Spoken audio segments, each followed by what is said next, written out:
ஏன் சிலம்பத்தை மட்டும் எடுத்துக்காம யோகாவையும் எடுத்துக்கிறேன். யோகான்றது நம்ம உடம்புக்கு ஒரு ஃபிசிக்கல் வேணும். எலும்பும் நரம்பும் வந்து நம்மளுடைய உடம்பு வந்து ஃப்ளெக்சிபிளாக வச்சுக்கக்கூடிய தன்மை எல்லாத்துக்குமே இருக்குது. 60 வயசானாலும் இருக்குது, 90 வயசானாலும் இருக்குது. 5ல் வளையாதது 50லும் வளையாதுன்னு இருக்காங்க.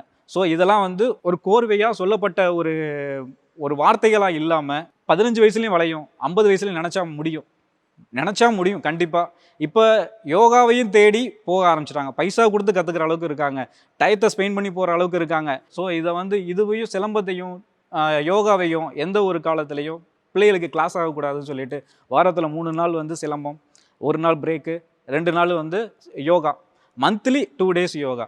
இதுக்கப்புறம் நான் ஓவிய நுண்கலை படிச்சிருக்கேன்னு சொன்னேன். ஓவிய நுண்கலையில் அதையும் என் பிள்ளைகளுக்கு ஒரே பேஜாக இல்லாமல் தனித்தனியாக பிரித்து கொடுத்து ஓவிய நுண்கலை பேசிக்கில் இருந்து, கலரிங் டெக்னாலஜியிலேருந்து, பென்சில் ட்ராயிங்லேருந்து, ஆயில் பெயிண்டிங்லேருந்து அவங்கவுங்க ஏஜ் கேட்டகரிக்கு தகுந்த மாதிரி நான் பிரித்து பிள்ளைகளுக்கு ஒவ்வொன்றையும் சொல்லித்தரேன்.